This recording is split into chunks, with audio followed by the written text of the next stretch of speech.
പെൺമക്കളുടെ വിവാഹം അത് ഏതൊരച്ഛൻ്റെയും മനസ്സ് നിറയ്ക്കുന്ന സംഭവമാണ്.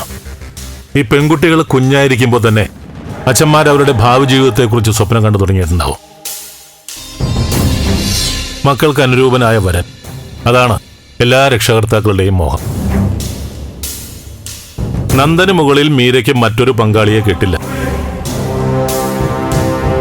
അവര് തമ്മിലുള്ള വിവാഹം നേരത്തെ തീരുമാനിച്ചുറപ്പിച്ചതാണെങ്കിലും ഈ ദിവസങ്ങൾ അടുക്കുന്തോറും എന്റെ സന്തോഷവും ത്രില്ലും കൂടുക. പിന്നെ ഇപ്പൊ ഈ കോഫി കുടിക്കുമ്പോൾ തന്നെ പതിവില്ലാത്തൊരു സ്വാദ. എന്താ, തനിക്ക് ഏതാണ്ട് അതേ ഫീലല്ലേ?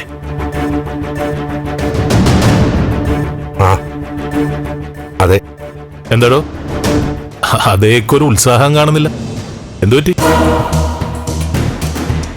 എന്തോ ഒരു പ്രശ്നം തന്നെ ഡിസ്റ്റർബ് ചെയ്യുന്നുണ്ട്. അല്ല, വീട്ടിൽ വന്നപ്പോഴേ ഞാനത് നോട്ട് ചെയ്യുന്ന. പറയടോ, എന്താ കാര്യം? അത് ഓ, മനസ്സിലായി, എനിക്ക് മനസ്സിലായി.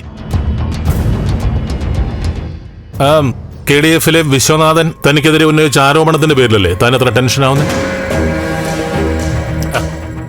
പോവാൻ പറയണം. തന്നെ അറിയാവുന്ന ആരും അവന്റെ പ്രസ്താവന വിശ്വസിക്കില്ല.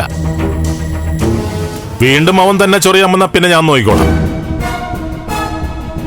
ഇനിയും അവൻ ഒരു തെരഞ്ഞെടുപ്പിൽ മത്സരിക്കാത്ത രീതിയിൽ രാഷ്ട്രീയത്തിൽ നിന്ന് തന്നെ അവനെ ഞാൻ ചുരുട്ടിക്കൂട്ടി പറഞ്ഞു വിട്ടോളാം.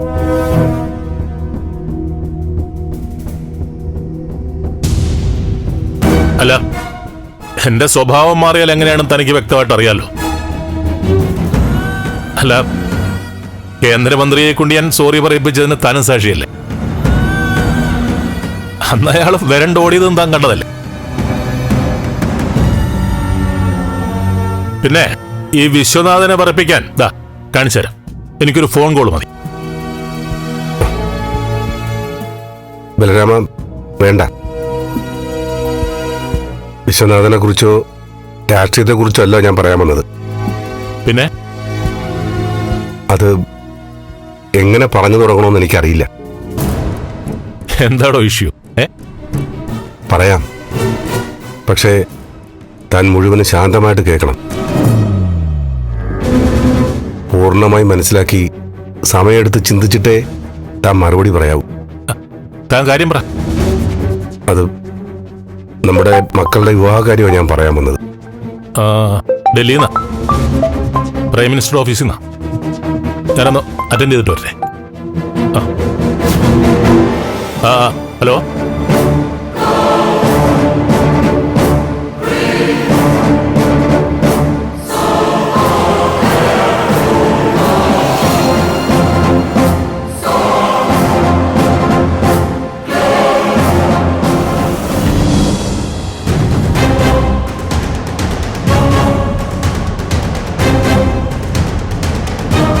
ദേവികയും നന്ദനും വിവാഹം കഴിഞ്ഞവരാണെന്ന് സിദ്ധു ബലരാമനോട് പറയുമോ?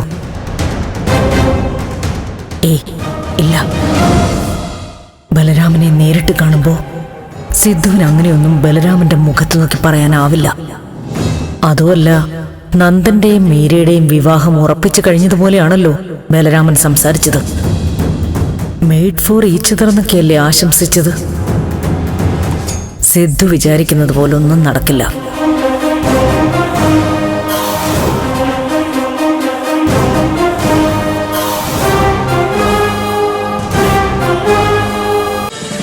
ഫ്ലവേഴ്സ് ഒരുക്കുന്ന കാഴ്ച വസന്തം യൂട്യൂബിൽ പ്രേക്ഷകർക്ക് ലൈവായി കാണാം. ഫ്ലവേഴ്സ് കോമഡിയിൽ ജോയിൻ ചെയ്യൂ, ആസ്വദിക്കൂ.